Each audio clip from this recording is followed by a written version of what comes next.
David മുറിയിലേക്ക് വരുമ്പോഴേക്കും നില കാര്യമായ മിറർ സെൽഫിയിലാണ്.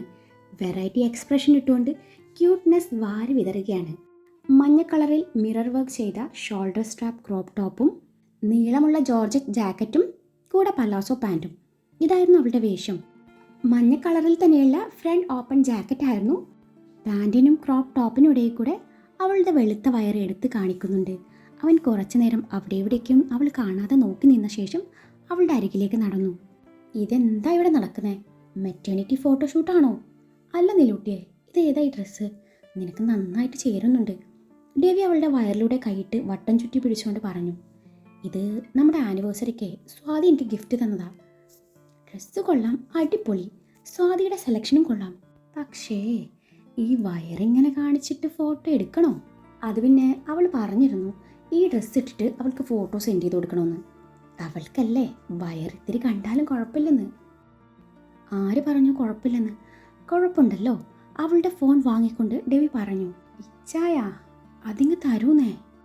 അതെ, അവളുടെ ഫോൺ ചില സമയങ്ങളിൽ ഡാനിയുടെ കയ്യിലൊക്കെ ഉണ്ടായെന്ന് വരാം. എൻ്റെ പെണ്ണിൻ്റെ സൗന്ദര്യം അതെനിക്ക് മാത്രം കാണാനുള്ളതാ. അവന് അങ്ങനെയാണെന്നല്ല ഞാൻ പറഞ്ഞു വരുന്നത്. ജസ്റ്റ് സ്ക്രോൾ ചെയ്ത് പോകുമ്പോൾ എങ്ങാനും കാണാനിടയായ ശരിയാവില്ല. ഇക്കാര്യത്തിൽ ഞാൻ ഒരൽപ്പം സ്വാർത്ഥനാണ്. അവളുടെ കവിളിൽ അമർത്തി മുത്തിക്കൊണ്ട് ഡേവി പറഞ്ഞു. വേണേ ഈ പാൻറ് ഒരൽപ്പം പൊക്കി വെച്ചിട്ട് എടുത്തോ. വേണ്ട, ഞാൻ എടുക്കുന്നില്ല. ഇയാളുടെ ഫോണിങ് തന്നേ, അതിലേ നമുക്കേ കുറച്ച് സെൽഫി എടുക്കാം. നില ഡേവിയുടെ പോക്കറ്റിൽ കൈയിട്ട് ഫോൺ എടുത്തു. ശേഷം അതിൽ നിന്നും ഇരുവരുടെയും കുറച്ച് ക്ലോസ് അപ്പ് സെൽഫി എടുത്തു. അവളുടെ ആഗ്രഹമല്ലേ എന്ന് കരുതി ഡേവി അവളുടെ കവിളിലും തോളിലും ചുണ്ടമർത്തിയും കെട്ടിപ്പിടിച്ചും മിററിലേക്ക് നോക്കിക്കൊണ്ട് അവളുടെ കവിൾ പിടിച്ച് വലിച്ചും അറഞ്ചം പുറഞ്ചും സെൽഫിക്ക് പോസ് ചെയ്തു. നില ഹാപ്പിയായി. അടുത്ത നിമിഷം നില ആ ഫോട്ടോസൊക്കെയും അവൻ്റെ ഇൻസ്റ്റയിൽ പോസ്റ്റ് ചെയ്തും ഡേവി കണ്ണും മിഴിച്ച് അവളെ നോക്കി. കൂടെ ഒരു 1.5 ക്യാപ്ഷനും. നില, നീ എന്തായി കാണിച്ചത്? നമ്മുടെ പേഴ്സണൽ ഫോട്ടോസ് നീ എന്തിനാ ഇതുപോലൊരു പബ്ലിക് പ്ലാറ്റ്ഫോമിൽ പോസ്റ്റ് ചെയ്ത്? വേണ്ടായിരുന്നു. എന്ത് വേണ്ടായിരുന്നു എന്ന് ഒന്ന് പോ മനുഷ്യ. ഇന്നത്തെ നിങ്ങളുടെ ആ കോടതി മുറ്റത്തെ ആ വീഡിയോ ഇല്ലേ, അതങ്ങ് വൈറലായി കത്തിപ്പടരുകയാണ്. യൂട്യൂബ് മൊത്തം ഇതാണ്.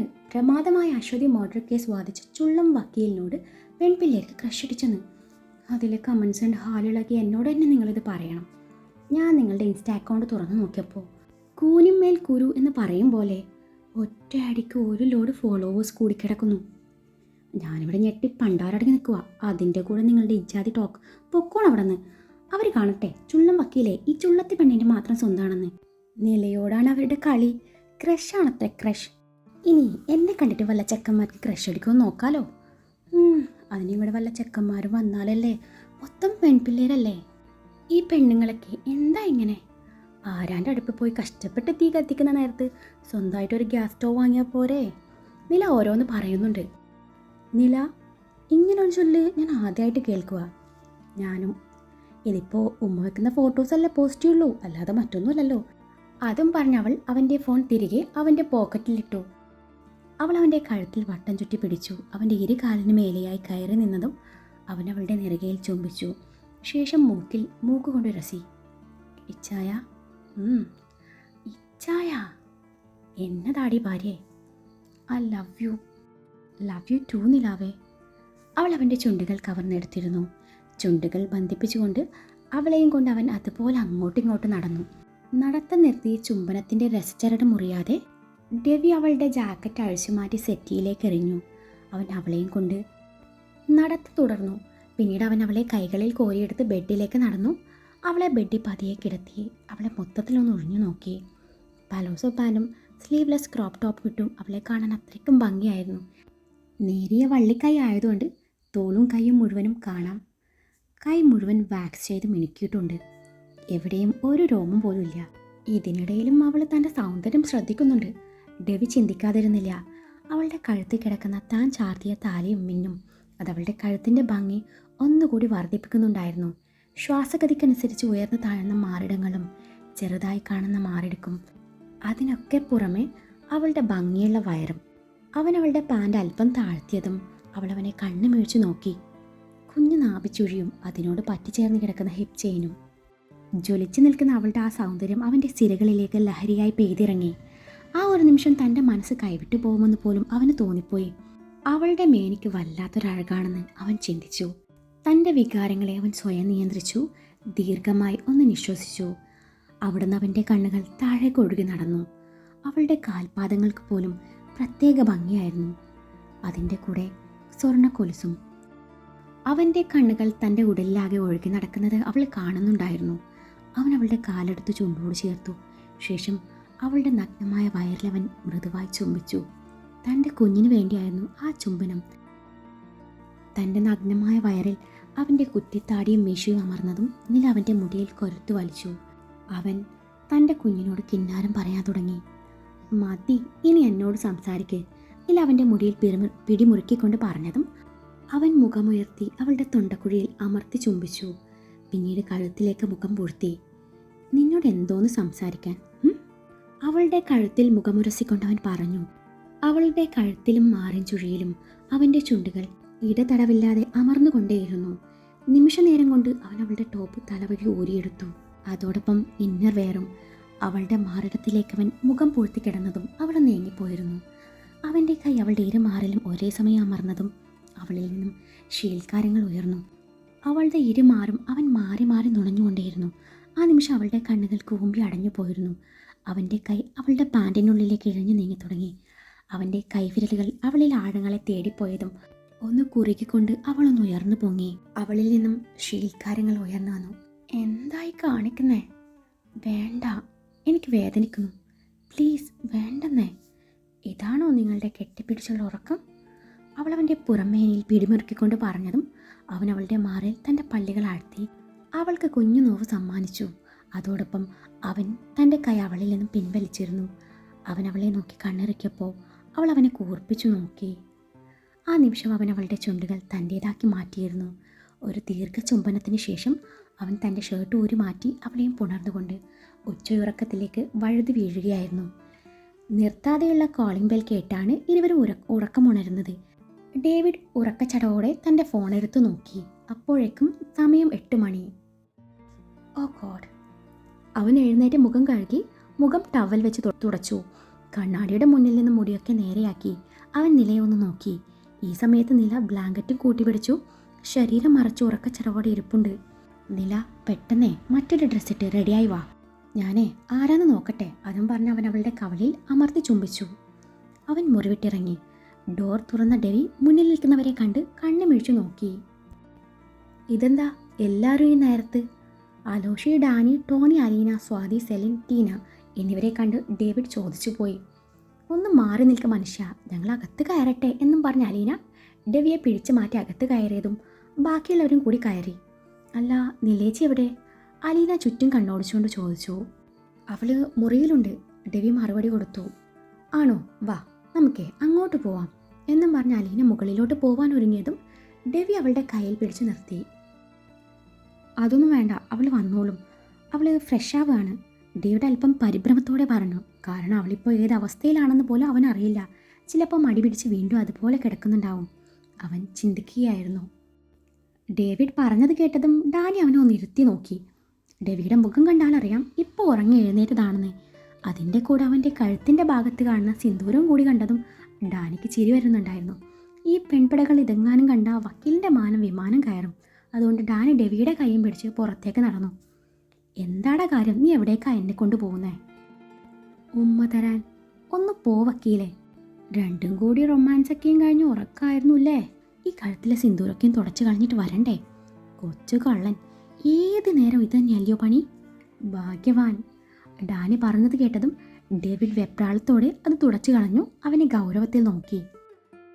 മിസ്റ്റർ ഡേവിഡ് ജോൺ, നിങ്ങൾ പോയി പെട്ടെന്ന് റെഡിയായി വരൂ. ഇന്നേ താങ്കൾക്കും വൈഫിനും ഞങ്ങളുടെ വക ഒരു സ്പെഷ്യൽ ഡിന്നർ അറേഞ്ച് ചെയ്തിട്ടുണ്ട്. ഡാനി ആ പറഞ്ഞതും ഡേവിഡ് കൂടുതലൊന്നും പറയാതെ ഒന്ന് അമർത്തി മൂളി ഫ്രഷ് ആവാനായി ചെന്നു. അങ്ങനെ എല്ലാവരും കൂടി പെട്ടെന്ന് തന്നെ അവിടെ നിന്ന് ഇറങ്ങി. അങ്ങനെ നല്ലൊരു റെസ്റ്റോറൻറ്റിൽ ചെന്ന് എല്ലാവരും ഭക്ഷണം കഴിച്ചു തുടങ്ങി. കപ്പിൾസൊക്കെയും അടുത്തടുത്താണ് ഇരുന്നിട്ടുള്ളത്. നില, ഡേവിഡ്, അലോഷി, അലീന, ടോണി, ടീന, സ്വാതി, ഡാനി, അത് കഴിഞ്ഞ് സെലിൻ. ഈയൊരു രീതിയിലാണ് അവർ ഇരുന്നിട്ടുള്ളത്. എല്ലാവരും അവരുടേതായ പ്രണയ ലോകത്താണ്. ഫുഡ് ഷെയർ ചെയ്യുന്നു, വായിൽ വെച്ച് കൊടുക്കുന്നു. അതിനിടയിൽ പെട്ടുപോയത് സെലിനാണ്. ഛേ, പുല്ല് വരണ്ടായിരുന്നു, അവൾ പറഞ്ഞു പോയി. ഭക്ഷണം കണ്ട് മുഖം ചൊളിച്ച് നിൽക്കുന്ന നിലയെ ഡെവി നിർബന്ധിച്ച് വാരി കഴിപ്പിക്കുന്നുണ്ട്. നില തൻ്റെ പ്ലേറ്റിലെ സോസ് തൻ്റെ കൈവിരൽ കൊണ്ട് നുണയുന്നുണ്ട്. അതിനിടയിൽ നിലയുടെ ചുണ്ടിൽ പറ്റിയ സോസ് ഡെവി തൻ്റെ വിരൽ കൊണ്ട് എടുത്ത് കഴിക്കുന്നത് കണ്ടതും സെലിൻ്റെ കണ്ണ് മിഴിഞ്ഞു വന്നു. ഇല്ല, ആരും കണ്ടില്ല. അവർക്കൊക്കെ ഇത് കാണാൻ എവിടെ സമയം? ഞാനേ കണ്ടുള്ളൂ, ഞാൻ മാത്രമേ കണ്ടുള്ളൂ. സെലിൻ്റെ ചുണ്ടുകൾ മന്ത്രിച്ചു. സെലിൻ്റെ കണ്ണുകൾ അടുത്ത കപ്പിൾസിലേക്ക് നീണ്ടു. അലോഷി ആൻഡ് അലീന. തൻ്റെ പ്ലേറ്റിൽ കുന്നോളം ചിക്കൻ ഉണ്ടായിട്ടും അലോഷിയുടെ പ്ലേറ്റിലെ ചിക്കൻ കഴിക്കുകയാണ് അലീന. ആദ്യം അലീന ഇത്തിരി തറയായെങ്കിലും പിന്നീട് അവൾ ഡീസൻ്റായി റൊമാൻറ്റിക് മൂഡിലേക്ക് വന്നു. അവൾ അലോഷിക്ക് വാരി കൊടുക്കുന്നുണ്ട്. അലോഷി ഓരോ തവണയും അവളുടെ വിരലടക്കം നുണയുന്നുണ്ട്. ചുറ്റുമുള്ളതൊക്കെയും വിസ്മരിച്ചു. ആ നിമിഷം ഇരുവരും തങ്ങളുടേത് മാത്രമായ പ്രണയ ലോകത്തായിരുന്നു. ഷോ, റൊമാൻസിൻ്റെ ഓരോ വേർഷനേ, സെലിൻ പറഞ്ഞുപോയി. ടീനയും ടോണിയും ആദ്യം തന്നെ തങ്ങൾ വിളമ്പിയ ഭക്ഷണം പ്ലേറ്റോട് കൂടി എക്സ്ചേഞ്ച് ചെയ്യുന്നു. ഇങ്ങനെ എക്സ്ചേഞ്ച് ചെയ്യാൻ ഇവരാര്, സോനയും എബിയാണോ? സെലിൻ വിചാരിക്കാതിരുന്നില്ല. ശേഷം ഇരുവരും വാരിക്കൊടുക്കുന്നുണ്ട്. അതിനിടയിൽ എന്തൊക്കെയോ പറഞ്ഞ് ചിരിക്കുന്നുണ്ട്. ടീനയുടെ മുഖത്തെ നാണവും എക്സ്പ്രഷനും കണ്ടാലറിയാം നല്ലതൊന്നുമല്ല ആ ടോണി പറയുന്നതെന്ന്. സെലിൻ ചിന്തിക്കാതിരുന്നില്ല. തൊട്ടരികിൽ പെങ്ങളുണ്ടെന്ന് പോലും ബോധമില്ലാതെ ഒരു ഗ്ലാസ്സിൽ 2 സ്ട്രോ ഇട്ട് ജ്യൂസ് കുടിക്കുന്ന തൻ്റെ പുന്നാരാങ്ങളെ സെലിൻ മൊത്തത്തിലൊന്ന് നോക്കിപ്പോയി. പുള്ളിക്കാരൻ സ്വാതിയുടെ വലത് കൈ മുറുക്കി പിടിച്ചിട്ടുണ്ട്. എന്തിനാണോ എന്തോ. പിടികിട്ടി. അവളുടെ കൈ ലോക്ക് ചെയ്ത് വെച്ച് അവൾക്ക് വാരിക്കൊടുക്കാൻ. എനിക്കെപ്പോഴെങ്കിലും വാരി തന്നിട്ടുണ്ടോ ബ്ലഡി ബ്രദർ? സെലിൻ മനസ്സിൽ പറഞ്ഞു. നേരത്തെ ഒരു സൂചന തന്നിരുന്നേ 1-2 മണിക്കൂർ നേരത്തേക്ക് ഞാൻ വാടകയ്ക്ക് ഒരു ബോയ് ഫ്രണ്ടിനെ ഒപ്പിച്ചേനെയല്ലോ. സെലിൻ്റെ ഡയലോഗ് കേട്ടിട്ടാണ് എല്ലാവരും തല ഉയർത്തി നോക്കുന്നത്. അവളുടെ നിൽപ്പും ഭാവവും കണ്ട് എല്ലാവർക്കും ചിരി വന്നു. ആ നിമിഷം ഡാനി തൻ്റെ പ്ലേറ്റിൽ നിന്നും ഫുഡ് എടുത്ത് അവളുടെ വായിൽ വെച്ചു കൊടുത്തു. മതി, ഇതിപ്പോൾ ഞാൻ ചോദിച്ചു വാങ്ങിയതുപോലെ ആയില്ലേ. ഇടയ്ക്കിടെ ഇങ്ങോട്ടും തിരിഞ്ഞു നോക്കാവുന്നതാണ്. ചേട്ടനാണത്ര ചേട്ടൻ. ഇത്തവണത്തേക്ക് ഞാൻ ക്ഷമിച്ചു. You carry on. ഞാനിനി കട്ടുറുമ്പായെന്ന് വേണ്ട. ഞാൻ വല്ല റീൽസും കണ്ട് കഴിച്ചോളാം എന്നും പറഞ്ഞ് സെലിൻ ഫോണെടുത്ത് അതിൽ ശ്രദ്ധ പതിപ്പിച്ചു. ആ നിമിഷമാണ് ആൽബിയുടെ കോൾ അവളെ തേടിയെത്തുന്നത്. കർത്താവ്, ഇയാളെന്തിനാ എന്നെ വിളിക്കുന്നത് എന്നും പറഞ്ഞ് ചുറ്റുള്ളവരെ നോക്കി. അവരൊക്കെ അവരുടേതായ ലോകത്തും. സെലിൻ അപ്പം തന്നെ കോൾ കട്ട് ചെയ്തു. ആ നിമിഷമാണ് വാട്സാപ്പിൽ ആൽബിയുടെ മെസ്സേജ് വരുന്നത്. താങ്ക്സ്. സെലിനിൽ പുച്ഛം മാത്രം. എനിക്കൊന്ന് സംസാരിക്കണം. അടുത്ത മെസ്സേജ് ഇതായിരുന്നു. എന്തിന്? സെലിൻ വല്ലാത്ത ഭാവത്തിൽ ആത്മകഥിച്ചു എന്നല്ലാതെ റിപ്ലൈ കൊടുത്തില്ല. വീണ്ടും കോൾ വന്നു. ആ നിമിഷം അവൾ അവൻ്റെ നമ്പർ ബ്ലോക്ക് ചെയ്ത് വെച്ചു. കാരണം മറ്റൊന്നുമില്ലായിരുന്നു. നിലവിൽ അവൾക്ക് അവനോട് ഒരു ഫീലിങ്സും ഇല്ല. ഇനിയിപ്പോൾ ഇങ്ങനെ സംസാരിച്ചും മെസ്സേജ് ചെയ്തും അത് ചിലപ്പോൾ മറ്റു പലതിലേക്കും വഴിമാറും. ഡാനിച്ചായൻ്റെ ഇഷ്ടത്തിനപ്പുറം തനിക്കൊരിഷ്ടമില്ല. അവൾ ചിന്തിക്കാൻ തുടങ്ങി. തൻ്റെ വായക്ക് നേരെ നീണ്ട സ്പൂൺ കണ്ടാണ് അവൾ ചിന്തയിൽ നിന്നുണരുന്നത്. കഴിക്ക്. ഡാനി നീട്ടി ആ ഭക്ഷണം അവൾ സന്തോഷത്തോടെ കഴിച്ചു. ഡാനി അവളുടെ പ്ലേറ്റ് തൻ്റെ അരികിൽ വെച്ച് അവൾക്ക് വാരി കൊടുക്കാൻ തുടങ്ങിയതും സെലിന് ഒരുപാട് സന്തോഷം തോന്നി. എങ്കിലത് പുറമേ കാണിക്കാതെ ഇതൊക്കെ ചുമ്മാ ഷോ ആണെന്നേ എന്നൊക്കെ എല്ലാവരും കേൾക്കാൻ പറയുന്നുണ്ട്. ആ ഒരു കാഴ്ച സ്വാതി ചെറുചിരിയാലെ നോക്കി നിന്നു. ആ സമയത്താണ് ടീന അലോഷിയെ തോണ്ടുന്നത്. എനിക്കും വാരിത്തരോ? അവൾ ചിണുങ്ങിക്കൊണ്ട് ചോദിച്ചു. നിനക്ക് വാരിത്തരാൻ ആളുണ്ടല്ലോ, പിന്നെ ഞാനെന്തിനാ? അവിടുന്ന് ഞാൻ പിണക്ക എന്നും പറഞ്ഞ് ടീന മുഖം വീർപ്പിച്ചതും അലോഷ് അവൻ്റെ പ്ലേറ്റിൽ നിന്നും ഫുഡ് എടുത്ത് അവളുടെ വായിൽ വെച്ചു കൊടുത്തു. ഇവരുടെ 2 പേരുടെയും നടുവിലിരിക്കുന്ന അലീനയ്ക്ക് കുശുമ്പ് കുത്തി. എവിടെ എൻ്റെ ആങ്ങളമാർ? എനിക്കും വാരിത്തരൂ. എന്താണ് നിങ്ങളിങ്ങനെ മിഴിച്ചു നോക്കുന്നത്? പെങ്ങളെക്കുറിച്ച് വല്ലപ്പോഴും ഓർക്കുന്നത് നല്ലതാ. അലീനയുടെ പറച്ചിൽ കേട്ട് ടോണിയും ഡേവിയും ഒരേ സമയം അവളുടെ വായിൽ കുത്തി തിരുകി. ആ നിമിഷം അലീന ഇരുവരെയും നോക്കി പേടിപ്പിച്ചു തൻ്റെ കോളറൊക്കെയും പൊക്കി സെലീനയും ടീനയും നോക്കി. ആ നേരത്ത് ആങ്ങളമാരില്ലാത്ത 2 താടിക്ക് കൈയും കൊടുത്തിരിപ്പുണ്ട്. പിറ്റേന്ന് രാവിലെ ഭക്ഷണമൊക്കെയും കഴിഞ്ഞ് നിലയും ഡെവിയും ഗാർഡനിലെ സിങ് ചെയറിൽ ഇരിക്കുകയാണ്. തൊട്ടരികിൽ ജിമ്മിയുണ്ട്. അപ്പോഴാണ് ഗേറ്റും കടന്നൊരു കാറ് വന്ന് മുറ്റത്ത് നിർത്തുന്നത്. കാറിൽ നിന്നിറങ്ങുന്ന ലീനയും ജേക്കബിനെയും ആൽബിയും ടോണിയെയും അലീനയും കണ്ട് നിലയും ഡെവിയും വിടർന്ന മുഖത്തോടെ അവരുടെ അരികിലേക്ക് നടന്നു. ഡെവിയും നിലയും എല്ലാവരെയും അകത്തേക്ക് സ്വീകരിച്ചു. ടോണി വണ്ടിയിൽ നിന്നും എന്തൊക്കെയോ കവറുകളെടുത്ത് അവർക്ക് പിന്നാലെ നടന്നു. എല്ലാവരും ഒരുമിച്ച് വന്നപ്പോൾ ഡെവിക്ക് ഒരുപാട് സന്തോഷം തോന്നി. അവരൊക്കെ ലിവിങ് ഏരിയയിലെ സെറ്റിയിലിരുന്ന് സംസാരിക്കാൻ തുടങ്ങി. ആ നേരത്ത് ലീനയും അലീനയും നിലയുടെ കൂടെ അടുക്കളയിലോട്ട് നടന്നു. നില അവർക്ക് കുടിക്കാനുള്ള ജ്യൂസ് ഉണ്ടാക്കി എല്ലാവർക്കും കൊടുത്തു. നിലയ്ക്ക് വേണ്ടി എന്തൊക്കെയോ പലഹാരങ്ങൾ ലീന ഉണ്ടാക്കിക്കൊണ്ട് വന്നിരുന്നു. അതൊക്കെയും അവർ തന്നെ നിലയെ കഴിപ്പിക്കുന്നുണ്ട്. ഈ നേരത്താണ് ഡെവി അങ്ങോട്ട് വരുന്നത്. മമ്മി ഇനി കൊച്ചിൻ്റെ അപ്പനും കൂടി കുറച്ച് കൊടുത്തേക്ക്. അലീന പറഞ്ഞത് കേട്ടതും ലീന ഡെവിയെ ഒന്ന് നോക്കി. അടുത്ത നിമിഷം ഡേവിഡ് അവരുടെ അരികിൽ വന്ന് തൻ്റെ വായ തുറന്ന് കാട്ടിയതും അവരവൻ്റെ വായിലേക്കും ഫുഡ് വെച്ചു കൊടുത്തു. ഇരുവരുടെയും മനസ്സും കണ്ണും ഒരുപോലെ നിറഞ്ഞ നിമിഷമായിരുന്നത്. ആ നിമിഷം അലീന വിഷയം മാറ്റി. ഡെവി ചായ, നിലേച്ചിയുടെ വയറ്റിൽ കിടക്കുന്നത് ഒരു ബേബി ഗേളാണെന്ന് ഞാൻ പറയുന്നത്. അല്ല, ഡെവി ചായന് എന്താ ആഗ്രഹം, പെൺകുട്ടിയോ അതോ ആൺകുട്ടിയോ? അലീനയുടെ ആ പറച്ചിലും ചോദ്യവും കേട്ട് ഡെവി ചെറുചിരിയാലെ നിലയെ ഒന്ന് നോക്കി. നില അവൻ്റെ മറുപടിക്ക് വേണ്ടി കാതോർത്തു. എനിക്കങ്ങനെ ആഗ്രഹമൊന്നുമില്ല, എന്തായാലും കൊള്ളാം. അതും പറഞ്ഞ് നിലയെ ഒളിക്കണ്ടിട്ട് നോക്കി ഡേവിഡ് നടക്കാനൊരുങ്ങി. കള്ളൻ പറയുന്നത് കേട്ടില്ലേ, നില മനസ്സിൽ വിചാരിച്ചു. അവൻ്റെ ആ ഒളി കണ്ടിട്ടുള്ള നോട്ടം ഒരു നിമിഷം അവളിൽ നാണം നിറച്ചു. അതെന്താ ആഗ്രഹമില്ലാത്തേ? അലീന പറഞ്ഞു പോയി. എന്തെങ്കിലും ഒന്ന് ആഗ്രഹിക്കുന്നേ, അലീന പിന്നെയും പറയുന്നുണ്ട്. ടീ പെണ്ണെ, നീ എൻ്റെ കയ്യിൽ നിന്ന് വാങ്ങിക്കും. ലീന അലീനയെ ശാസിച്ചു. നടക്കുന്നതിനിടയിൽ ഡെവി വീണ്ടും ഒന്ന് തിരിഞ്ഞു നോക്കി. അന്നേരം ലീന നിലയെ കഴിപ്പിക്കുന്നുണ്ട്. അവൻ നിറഞ്ഞ മനസ്സുമായി അകത്തേക്ക് നടന്നു. ഡെവിയും ജേക്കബും ഒരുപാട് കാര്യം സംസാരിച്ചു. അതിൻ്റെ കൂടെ ടോണിയുടെയും ടീഡിയുടെയും വിവാഹ കാര്യവും.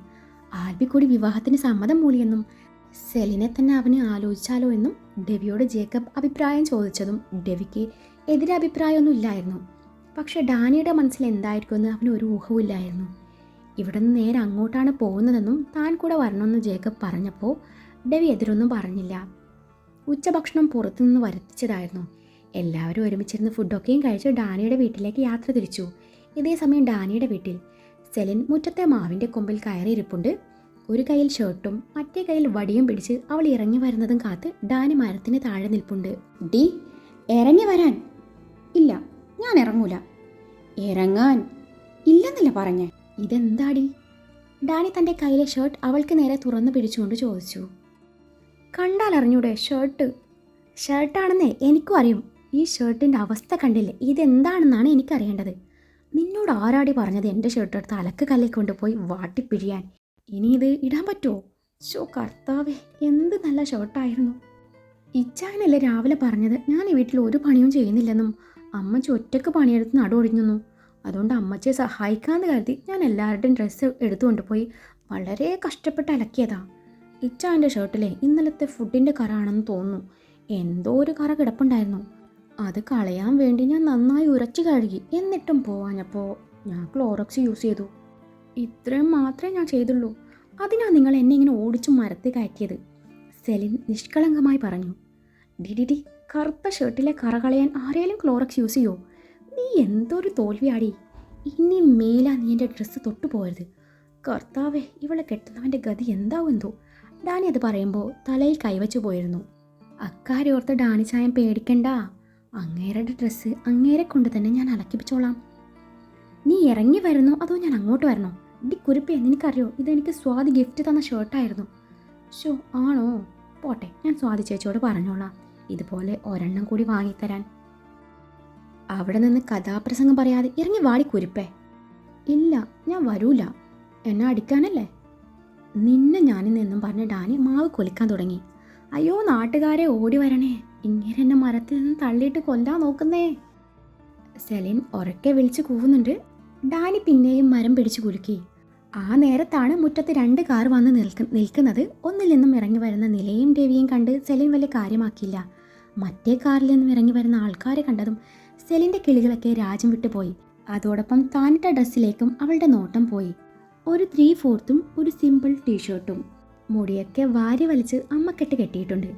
ഒറ്റ നോട്ടത്തിൽ കണ്ട ബാസന്തിയുടെ ആരെങ്കിലൊക്കെയാണെന്ന് വരെ പറഞ്ഞു പോവും. നേരത്തെ കൂടി അമ്മച്ചി പറഞ്ഞതാ അല്പം വൃത്തിക്ക് നടക്കാൻ. അമ്മച്ചി പറഞ്ഞപ്പോൾ കേട്ടാൽ മതിയായിരുന്നു. ഈ സിറ്റുവേഷന് മാച്ചാവുന്നൊരു ബനാന ടോപ്പ് ഉണ്ടായിരുന്നല്ലോ, എന്താ അത്? അവൾ കാര്യമായി ചിന്തിക്കുകയാണ്. ഡാനിച്ചായ, ഈ മൂത്തവർ പറയുന്നത് കേൾക്കണം എന്ന് സൂചിപ്പിക്കുന്ന ഒരു പഴഞ്ചൊല്ലുണ്ടായിരുന്നല്ലോ, എന്താ അത്? നിന്റെ തല മിണ്ടാതെ ഇറങ്ങി വാടി കുരിപ്പേ. ഡാനി പിറുപിറുത്തു. യെസ്, കിട്ടി. മൂത്തവർ ചൊല്ലും മുതുനെല്ലിക്ക ആദ്യം കഴിക്കും പിന്നെ മധുരിക്കും, സെലിൻ പറഞ്ഞു. ഈ അവസ്ഥയിലും മാവിൻ്റെ മണ്ടയിലിരുന്ന് പഴഞ്ചൊല്ല് തപ്പിപ്പോയ സെലിൻ്റെ ആ മനസ്സ്. കർത്താവേ, ഞാൻ എങ്ങനെ ഇവിടെ നിന്ന് ഇറങ്ങും? ഈ കോലത്തിൽ ഇറങ്ങാതിരിക്കുന്നതാണ് നല്ലത്. സെലിൻ ആത്മകഥിച്ചു. അവിടെ തന്നെ ഇരുന്നു. വണ്ടിയിൽ നിന്നിറങ്ങിയ ആൽബി ഡാനിയെ കണ്ട് അങ്ങോട്ട് വന്നതായിരുന്നു. പന്തം കണ്ട പെരിച്ചായയെ പോലെ തന്നെയും മാവിൻ്റെ മുകളിലേക്ക് മാറി മാറി നോക്കുന്ന ഡാനിയെ കണ്ട് ആൽബിയും അങ്ങോട്ട് നോക്കിപ്പോയി. മരത്തിന് മേലെ ഇരിക്കുന്ന സെലിനെ കണ്ട് ആൽബി വായും പൊളിച്ചു നോക്കി നിന്നു. ഞങ്ങൾ ചുമ്മാ തൊട്ട് കളിച്ചതാ അല്ലേ ഡാനിച്ചായ? സെലിൻ അവനെ നോക്കി ഒന്ന് ഇളിച്ചുകൊണ്ട് പറഞ്ഞു. കർത്താവേ, ഇതേത് അടിയന്തരാവസ്ഥ കാലത്ത് ഉണ്ടായതെന്തോ. കണ്ടിട്ട് കിലുക്കത്തിലെ രേവതിക്ക് CID മൂസയിലെ സലീം കുമാറിനുണ്ടായ മുതലാണെന്ന് തോന്നുന്നു. ഒരു റെയർ പീസ്. ഇതുപോലൊരു ഐറ്റത്തിനാണോ താൻ പെണ്ണ് കാണാൻ വന്നത്? പപ്പയും മമ്മിയും എന്തോ കരുതും എന്തോ, ആൽബി മനസ്സിൽ കരുതി. ഡാനിച്ചായ പ്ലീസ്, അവരെന്നെ കാണുന്നതിന് മുൻപേ അവരെയും കൊണ്ടൊന്ന് അകത്തേക്ക് പോവോ? സെലിൻ കെഞ്ചി പറഞ്ഞു. അത് ശരിയാണെന്ന് കരുതിയ ഡാനി ആൽബിയുടെ പപ്പയുടെയും മമ്മിയുടെയും ടോണിയുടെയും അരികിലേക്ക് നടന്നു. അവരെയും സ്വീകരിച്ച് അകത്തേക്ക് നടന്നു. അപ്പോഴും ആൽബി മരത്തിൻ്റെ അടിയിൽ തന്നെ ഉണ്ടായിരുന്നു. അല്ല, അവിടെ എന്താ പണി? എങ്ങോട്ട് ഇറങ്ങിപ്പോര്? ആൽബി പറഞ്ഞു. ഇയാൾ എന്തിനാ ഇവിടെ നിൽക്കുന്നത്? പൊയ്ക്കോന്നേ, സെലിൻ പറഞ്ഞതും അവളെ വല്ലാത്ത ഭാവത്തിൽ നോക്കി ആൽബി നടക്കാനൊരുങ്ങി. ആ നേരം അവൾ മരത്തിൽ നിന്ന് ഇറങ്ങാൻ കിടന്ന് പരിശ്രമിക്കുന്നുണ്ട്. കയറിയ പോലെ അത്ര എളുപ്പമായിരുന്നില്ല ഇറങ്ങാൻ. ഒരുവിധം ഇറങ്ങി താഴെ എത്താറായി. ഇനി ചെറുതായി ഒന്ന് ചാടണം, എന്നാലേ ഭൂമിയിലെത്തുള്ളൂ. ഭർത്താവേ, നേരത്തെ ഇവിടെ ഒരു കമ്പുണ്ടായിരുന്നല്ലോ, അത് ആര് വെട്ടിക്കൊണ്ടുപോയി എന്തോ. ഇവിടെ നിന്ന് ചാടിയാ എൻ്റെ നടു ഒടിയും. ഡാനിച്ചായം പോവുകയും ചെയ്തു. സെലിൻ ഓരോന്ന് പറയുന്നുണ്ട്. ആ നേരത്താണ് അവളുടെ അവസ്ഥ മനസ്സിലാക്കിക്കൊണ്ട് ആൽബി തൻ്റെ കൈ അവൾക്ക് നേരെ നീട്ടുന്നത്.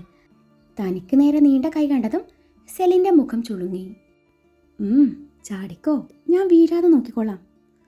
പണി തരാനല്ലേ? വേണ്ട. അല്ലെന്ന് ചാടിക്കോ. ഉറപ്പാണല്ലോ? ഉറപ്പ്. ആൽബി അവളെ പിടിക്കാനെന്ന പോലെ 2 കൈ ഉയർത്തിയതും സെലിൻ കണ്ണും പൊട്ടി ഒരൊറ്റ ചാട്ടായിരുന്നു. അല്പം ബുദ്ധിമുട്ടിയിട്ടാണേലും ആൽബി അവളെ വീഴാതെ പിടിച്ചിരുന്നു. അവളുടെ ടീഷർട്ട് പൊങ്ങി അവൻ്റെ കൈ അവളുടെ ഇടുപ്പിൽ അമർന്നിട്ടുണ്ട്. അത് അവനും ഫീൽ ചെയ്യുന്നുണ്ട്. അവൻ്റെ കയ്യിലെ ചെറുചൂടിൽ അവളുടെ ശരീരം പൊള്ളിപ്പിടഞ്ഞു. അവൾ അറിയാതെ തന്നെ അവൻ്റെ തൊളിൽ മുറുക്കി പിടിച്ചു പോയിരുന്നു. അവളുടെ മാറിടം അവൻ്റെ നെഞ്ചിൽ അമർന്നിട്ടുണ്ട്. അത് അവൻ്റെ ഉള്ളിൽ ഒരു വിറയലുളവാക്കി. താഴെ ഇറക്ക് ഡോക്ടറെ, ഞാൻ പോട്ടെ. സെലിൻ്റെ സ്വരം കാതിൽ പതിഞ്ഞതും അവൻ അവളെ താഴെ ഇറക്കി. സെലിൻ ഒന്നും മിണ്ടാതെ നടക്കാനൊരുങ്ങിയതും ആൽബിയുടെ പിൻവിളി വന്നു. സെലിൻ, എന്നെ എന്തിനാ ഇങ്ങനെ അവോയ്ഡ് ചെയ്യുന്നേ? ഞാൻ ഡോക്ടറെ അവോയ്ഡ് ചെയ്തെന്നോ? അതിന് മാത്രം ബന്ധമൊന്നും നമ്മൾ തമ്മിലില്ലല്ലോ. അതെ, ഡോക്ടറിനി എന്നെ വിളിച്ച് ബുദ്ധിമുട്ടൊന്നുമില്ല. എനിക്ക് താങ്ക്സും വേണ്ട, ഒരു തേങ്ങയും വേണ്ട. അതും പറഞ്ഞ് സെലിൻ നടക്കാനൊരുങ്ങി. സെലിൻ, ഞാനന്ന് രാത്രി തമാശക്ക് ചോദിച്ചത് ഇന്ന് കാര്യമായി ചോദിക്കട്ടെ. എനിക്ക് സെലിനെ വിവാഹം കഴിച്ചാൽ കൊള്ളാമെന്നുണ്ട്. സെലിന് എൻ്റെ ജീവിതത്തിലേക്ക് വരാൻ താല്പര്യമുണ്ടോ? എന്നെ കേസിൽ നിന്ന് രക്ഷിച്ച സഹതാപം കൊണ്ടൊന്നുമല്ല. പപ്പയും മമ്മിയും വിവാഹത്തിന് നിർബന്ധിക്കുന്നുണ്ട്. സെലിൻ പറഞ്ഞതുപോലെ ടോണിയുടെ ലൈഫിൽ ഞാനൊരു ശല്യാവണ്ടല്ലോ എന്നും കരുതി. വീട്ടിൽ എല്ലാവരും സെലിൻ്റെ പേര് നിർദ്ദേശിച്ചു. അപ്പം പിന്നെ ഞാനും ചിന്തിച്ചു, എന്തുകൊണ്ട് സെലിൻ ആയിക്കൂടാ എന്ന്. പിന്നെ തോന്നി സെലിൻ ആവുന്നതാണ് എന്തുകൊണ്ടും നല്ലതെന്ന്. സെലിന് എന്നെപ്പറ്റി അത്യാവശ്യം എല്ലാം അറിയാം. അത്രയും പറഞ്ഞ് ആൽബി നിർത്തി. അല്ല, സെലിൻ മറുപടിയൊന്നും പറഞ്ഞില്ല. സെലിൻ്റെ മൗനം കണ്ട് ആൽബി ചോദിച്ചു. എനിക്ക് ഡോക്ടറോട് ഇഷ്ടവുമില്ല, ഇഷ്ടക്കേടുമില്ല. ഇക്കാര്യത്തിൽ എനിക്ക് കൂടുതലൊന്നും പറയാനുമില്ല. എൻ്റെ വിവാഹക്കാരൻ ഞാൻ വീട്ടുകാർക്ക് വിട്ടുകൊടുത്തിരിക്കുകയാണ്, പ്രത്യേകിച്ച് ഡാനിച്ചായന്. ഡാനിച്ചായൻ ചൂണ്ടിക്കാട്ടുന്ന നാളെ മാത്രമേ ഞാൻ കെട്ടുള്ളൂ. അത് ഞങ്ങൾ പണ്ടേ വാക്ക് പറഞ്ഞതാ. സെലിൻ വീണ്ടും നടക്കാനൊരുങ്ങി. നിന്റെ ഡാനിച്ചായൻ ഓക്കെ പറഞ്ഞാലോ? ആൽബി പിന്നിൽ നിന്നും വിളിച്ചു ചോദിച്ചു. അതപ്പോൾ നോക്കാം എന്നും പറഞ്ഞ് സെലിൻ അടുക്കള ഭാഗത്തു കൂടെ മെല്ലെ അകത്ത് കയറി. സെലിൻ അവിടെ നിന്ന് പോയതും ഡാനി ആൽബിയുടെ അരികിലേക്ക് നടന്നു. ഡാനിയെ കണ്ടതും ആൽബി ചിരിക്കാൻ ശ്രമിച്ചു. ഡാനിയും തിരിച്ചൊരു ചിരി പാസാക്കി. ഇരുവർക്കും ചെറിയൊരു ചമ്മലുണ്ടായിരുന്നു. അവൾ എന്ത് മറുപടി പറഞ്ഞു? ഡാനി ചോദിച്ചു. കാര്യങ്ങളൊക്കെ ഏകദേശം ഡാനിക്ക് പിടികിട്ടിയെന്ന് മനസ്സിലാക്കി ആൽബി കൂടുതൽ ചോദ്യത്തിന് മുതിരാതെ സെലിൻ പറഞ്ഞത് അവനോട് പറഞ്ഞു. ആ നിമിഷം ഡാനിയുടെ ഉള്ളം നിറഞ്ഞു. ഈ വിവാഹാലോചനയ്ക്ക് പിന്നെ ശരിക്കും അവളോടുള്ള ഇഷ്ടം കൊണ്ട് തന്നെയാണോ, അതോ തന്നെ കേസിൽ നിന്നും രക്ഷപ്പെടുത്തി എന്നുള്ള സിമ്പതിയാണോ? ഡാനിക്കത് ചോദിക്കാതിരിക്കാനായില്ല. ഒരിക്കലുമല്ല, അവൾക്ക് എന്നെ സ്നേഹിക്കാൻ പറ്റുള്ളൂ എന്നൊരു തോന്നൽ. വെറും ദിവസങ്ങൾ കൊണ്ട് എന്നെ ശരിക്കും മനസ്സിലാക്കിയ ആളാണ്. പിന്നെ അവൾ കൂടെ ഉണ്ടാകുമ്പോൾ മറ്റൊരു എൻ്റർടൈൻമെൻറ്റ് വേണ്ടല്ലോ അല്ലേ? ആൽബി പുഞ്ചിരിയോടെ പറഞ്ഞു. ആൽബിയുടെ പറച്ചിൽ കേട്ട് ഡാനി ചെറുതായെന്ന് ചിരിച്ചു. അകത്ത് നിങ്ങളുടെ വിവാഹത്തെക്കുറിച്ചുള്ള ചർച്ചയാണ് നടക്കുന്നത്. അവളുടെ സ്വഭാവം ആൽബിക്ക് ഏറെക്കുറെ അറിയാമെന്ന് കരുതുന്നു. ഇവിടെ ഞാനായാലും അപ്പനായാലും അമ്മച്ചിയായാലും ആവശ്യത്തിൽ കൂടുതൽ സ്വാതന്ത്ര്യവും സ്നേഹവും കൊടുത്ത് ലാളിച്ചാണ് അവളെ വളർത്തിയത്. ഒന്ന് നുള്ളി നോവിച്ചിട്ട് പോലുമില്ല. അതുകൊണ്ട് അവളുടെ കണ്ണ് നിറയാനെങ്ങാനിടയായ അതെനിക്ക് സഹിക്കില്ല. ആ ഒരു ഉറപ്പ് എനിക്ക് ആൽബി തന്നേ മതിയാവൂ. ഡാനി പറയുന്നത് ശ്രദ്ധിച്ച് കേൾക്കുകയായിരുന്നു ആൽബി. നിങ്ങൾ തമ്മിലുള്ള ബോണ്ട് എനിക്ക് അവളുടെ സംസാരത്തിൽ നിന്ന് മനസ്സിലായതാ. ഞാൻ ഡാനിക്ക് വാക്ക് തരിക, ഞാൻ കാരണം ഒരിക്കലും അവളുടെ കണ്ണ് നിറയില്ല. ആൽബി അവൻ്റെ കരം കവർന്നുകൊണ്ടാണ് അത് പറഞ്ഞത്. ആ നിമിഷം ഡാനിയുടെ മുഖത്ത് സന്തോഷത്തിൻ്റെയും നിർവൃതിയുടെയും പുഞ്ചിരി വരികയായിരുന്നു. സെലിൻ എങ്ങനെയൊക്കെയോ തൻ്റെ മുറിയിൽ ഓടിക്കയറി. പിന്നെ ഒരു കാക്കക്കുളിയും പാസാക്കി നല്ലൊരു ചുരിദാറും എടുത്തിട്ട് ബാസന്തിയിൽ നിന്നും ലക്ഷ്മിയിലേക്കുള്ള ഒരു ട്രാൻസ്ഫോർമേഷൻ ആയിരുന്നു. നേരത്തെ അടുക്കള ഭാഗത്തൂടെ വരാൻ നേരം അമ്മച്ചിയുടെ കണ്ണിൽ പെട്ടായിരുന്നു. അമ്മച്ചിയുടെ സംസാരത്തിൽ നിന്നും എവിടെയൊക്കെ ഒരു പെണ്ണ് കാണൽ മണത്തിരുന്നു. ഈ വിവാഹം നടക്കില്ലെന്ന് അവൾക്ക് ഏറെക്കുറെ ഉറപ്പുണ്ടായിരുന്നു. എന്തായാലും വന്നവർക്ക് മുന്നിൽ വൃത്തിക്ക് ചെന്നേക്കാം എന്ന് കരുതി മുഖത്തല്പം മിനുക്ക് പണിയൊക്കെ എടുത്തു അവൾ താഴേക്ക് ചെന്നു. സെലിൻ്റെ കയ്യിൽ ചായയും കൊടുത്തുവിട്ട് അവളുടെ അമ്മച്ചി പലഹാരവുമായി അവളുടെ പിന്നാലെ നടന്നു. സെലിൻ അവരിയ്ക്കുന്ന ലിവിംഗ് ഏരിയയിലേക്ക് നടന്നു. ഡെവി തൻ്റെ അപ്പച്ചനോട് എന്തൊക്കെയോ പറയുന്നുണ്ട്. ഇവിടെയും ഡെവിച്ചായൻ തന്നെ ഹംസം, സെലിൻ മനസ്സിൽ പറഞ്ഞുപോയി. അപ്പൻ്റെയും അമ്മച്ചിയുടെയും മുഖത്ത് നല്ല സന്തോഷം കാണാൻ പറ്റുന്നുണ്ട്. എന്തിനാണോ എന്തോ, ചിലപ്പോൾ ഇനി മുതൽ അമ്മച്ചിക്ക് ഫ്രീ ആയി ചെക്കപ്പ് നടത്താം എന്നോർത്താവാം. Poor daddy mummy. ഉറപ്പായും ഡാനിച്ചായൻ ഇതിന് സമ്മതിക്കില്ല. ഹാവൂ, അത് മതി, എന്തായാലും വന്നവർ ചായയും കുടിച്ച് പൊക്കോട്ടെ എന്ന് ആത്മകഥം പറഞ്ഞ് ആൽബിയുടെ പപ്പയ്ക്കും മമ്മിക്കും നിറഞ്ഞ ചിരിയോടെ ചായ കൊടുക്കാൻ നേരത്താണ് ആൽബിയും ഡാനിയും എന്തൊക്കെയോ പറഞ്ഞ് ചിരിച്ചുകൊണ്ട് വരുന്നത് അവൾ കാണുന്നത്. എൻ്റെ പാറയെ മാതാവേ, എന്നെ അങ്ങോട്ട് എടുത്തോ എന്നും പറഞ്ഞവൾ തളർച്ചയോടെ ഡാനിയെ വല്ലാത്ത ഭാവത്തിൽ നോക്കി. എന്നാലും എൻ്റെ ഡാനിച്ചായ, എന്നോട് ഈ ചതി വേണ്ടായിരുന്നു. നേരത്തെ ഞാൻ അങ്ങേരുടെ മുന്നിൽ ഡയലോഗ്സ് വാരി വിതറിയത് വെറുതെ ആയല്ലോ. വെച്ചിട്ടുണ്ട് ട്ടാ, സെലിൻ മനസ്സിൽ പറഞ്ഞു. അവൾ തന്നെ നോക്കി മനസ്സിൽ എന്തൊക്കെയോ പറയുന്നത് കണ്ട ഡാനി അവളെ നോക്കി പുരികം പൊക്കി. ആ നിമിഷം അവൾ അവനെ നോക്കി പല്ല് ഞെരിച്ചു. ആൽബി അവളുടെ പ്രവൃത്തികൾ ഓരോന്നും ചുണ്ടിലൊളിപ്പിച്ച ചിരിയാലെ നോക്കി കാണുന്നുണ്ട്. ഇവിടെ വന്ന് ഇരിക്കും മോനെ, അമ്മച്ചി ഭാവി മരുമോനെ ഇരുത്തുന്നുണ്ട്. എന്നിട്ട് സെലിൻ നോക്കി പറഞ്ഞു, ഇങ്ങനെ വായും പൊളിച്ച് നിൽക്കാതെ മോന് ചായ കൊടുക്ക് പെണ്ണേ. ഇത് അത് തന്നെ, ഫ്രീ ചെക്കപ്പ്. അതും മനസ്സിൽ പറഞ്ഞ അമ്മച്ചിയെ കൂർപ്പിച്ച് നോക്കി ആൽബിക്ക് ചായ കൊടുത്തു. അന്നേരം ആൽബി അവളെ നോക്കി ചിരിച്ച് ചായ ചുണ്ടോടടുപ്പിച്ചു. അയ്യടാ ഇള്ളി കണ്ട, അന്ന് എന്താ പറഞ്ഞത്? അങ്ങനെ ഒരുത്തിക്കും ഈ ഹൃദയത്തിൽ കയറിക്കൂടാൻ പറ്റില്ലെന്ന്. അപ്പോൾ ആ ഹൃദയമല്ലേ ഈ ഹൃദയം? അതോ പുതിയ ഹൃദയം വാടകയ്ക്കെടുത്ത് വന്നതാണോ? ആയിരിക്കും. കാർഡിയോളജിസ്റ്റ് അല്ലേ, വല്ല രോഗിയുടെയും ഹൃദയം അടിച്ചു മാറ്റിക്കാണും. ഇപ്പം ശരിയാക്കി തരാം എന്നും പറഞ്ഞ് അവനെ നോക്കി സൈറ്റടിച്ച് കാണിച്ചതും ചായ നെറുകയിൽ കയറി ആൽബി ചുമക്കാൻ തുടങ്ങി. അതോടൊപ്പം ഷർട്ടിലും ചായ വീണിരുന്നു. കണ്ണൊക്കെ നിറഞ്ഞു വന്ന ആൽബി പിന്നീട് അവിടെ നിന്ന് എഴുന്നേറ്റ് പോവുകയായിരുന്നു. അങ്ങനെ തന്നെ വേണം എന്നും പറഞ്ഞ് സെലിൻ ഒന്നും അറിയാത്ത പോലെ നിൽപ്പുണ്ട്. നില അവളെ വല്ലാത്ത ഭാവത്തിൽ നോക്കി. സൈറ്റടിച്ചു കാണിച്ചുല്ലേ, നില പറഞ്ഞു. ചെറുതായി, സെലിൻ ഇളിച്ചുകൊണ്ട് പറഞ്ഞു. അങ്ങനെ വിവാഹ കാര്യത്തിൽ ഒരു തീരുമാനമൊക്കെ ആയതും എല്ലാവരും അവിടെ നിന്ന് മടങ്ങി.